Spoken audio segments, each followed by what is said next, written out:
Live from Cambridge, Massachusetts, it's theCUBE at the MIT Chief Data Officer and Information Quality Symposium.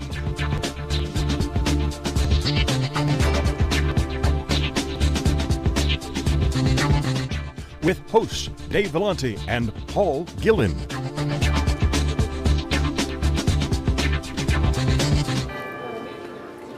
Welcome back to Cambridge, Mass, everybody. This is Dave Vellante with Paul Gillen. We're here at the MIT Information Quality Symposium. This is theCUBE. theCUBE is SiliconANGLE's live mobile studio. We go out to the events, we extract the signal from the noise. The Chief Data Officer is a role that's emerged within regulated industries, in particular financial services, government, and healthcare. And we're going to drill down into the CDO role and maybe even talk a little bit about the healthcare segment. Professor Yang Li is here. She's with Northeastern University. Yang, welcome to theCUBE. My pleasure. Yeah, so you're doing a lot of work now, particularly in healthcare. You've got a cross-discipline, you've done work in supply chain, many things. Right now you're focusing on the Chief Data Officer and the role of the CDO, and in particular you're focused on healthcare, right? Well, currently, yes. Yeah. Yes, because I thought that the healthcare is one of the major areas that many CDOs are working in the healthcare and financial industry as well.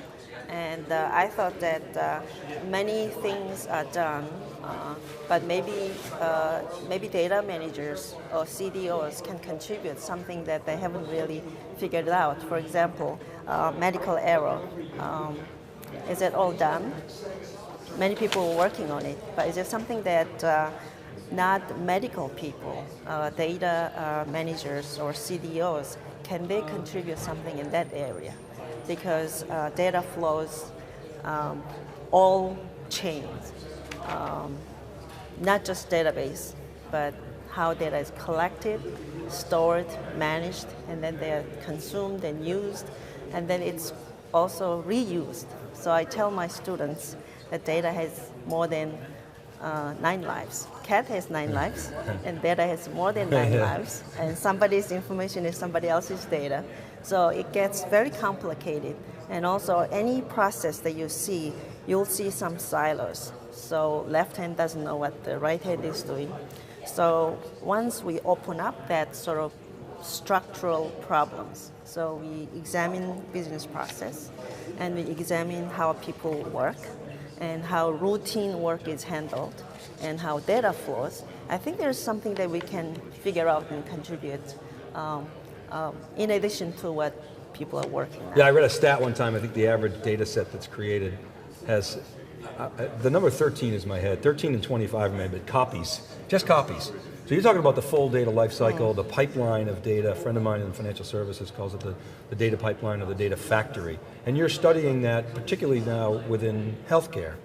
So when you look at when you initiate a research project, how long do you spend, like for instance in the healthcare, how long do you spend on that segment?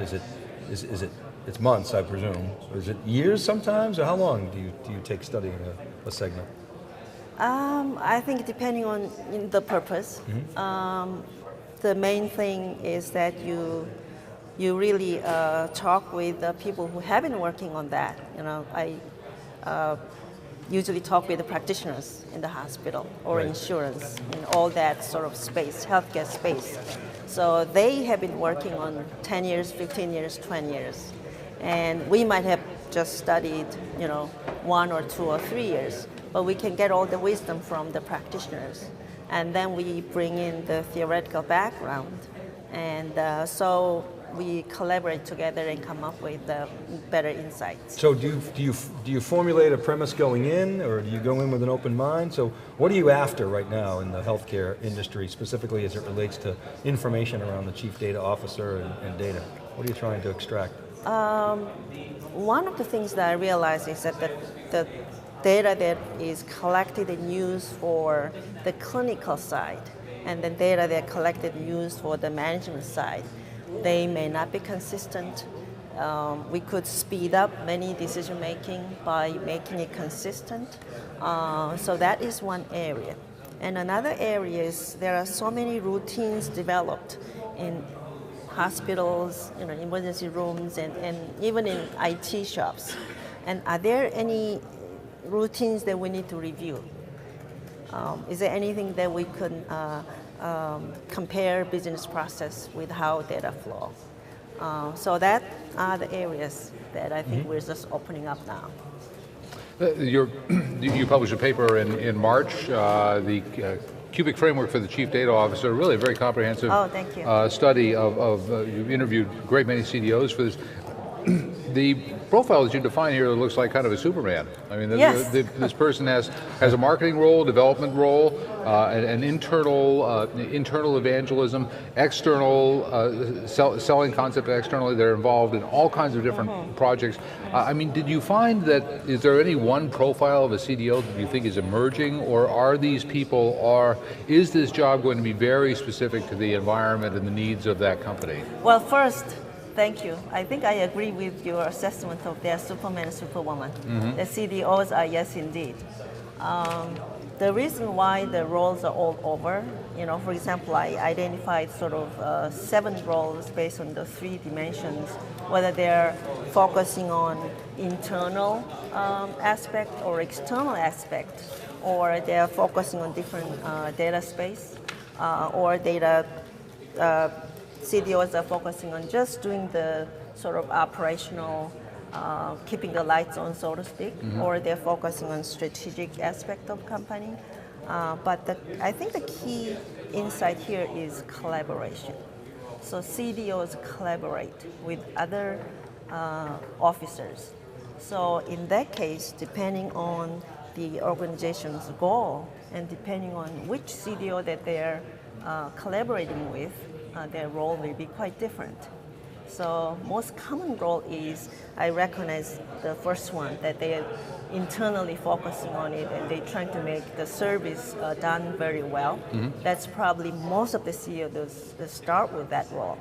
But other CDOs move on to external roles, that they work with other supply chain partners. And later on, they can really work with the CDOs to really set up innovative process to come up with a new product and new process, service, or they could change even the way they do business. So it's more transformational role. So it varies. Did you find that many of these CDOs were building organizations underneath them, or were most of them operating solo? Alone? They are working solo. I would really urge them to really work together, because I found that CDOs who are successful and have longevity are the ones that who collaborate with other officers. But I think, in corporations, it's often thought that if you don't have a staff, if you don't have a budget, then you don't have a job, or you don't have a job in the future. Since most of these CDOs are working on their own collaboratively, as you say, do you see that as a threat to the role? Oh, I see what you're saying. I think they work on their own, but they should have a CDO office. In other words, they should have their staff, and they have their budget, just like any other C staff. And the staff might work on things like standards for data in a particular application. Right. So there will be some of their staffs will work on data quality, some others will work on data governance, data strategy, architect, and so depending on their agenda, they will work on different things, like new things like data analytics. So one person cannot do all. I think we can see the value, inward value of a CDO, but in what context did you find they had external value? Many CDOs, after they have some sort of house kind of in tech, so to speak, and they go out and talk with other CDOs in the industry. And for example, they will develop some kind of consortium and develop to work on standardization of their business process, or standardization of their technology, or standardization of their data. So let's decide on certain items so that in this industry, we say these are standards and those are not. So that is very important because now companies exchange, share data. So making sure that their item in their own internal data are all set. That doesn't necessarily mean that they're going to have a great data use. Right. Because data is going to go over and over different companies and different industries.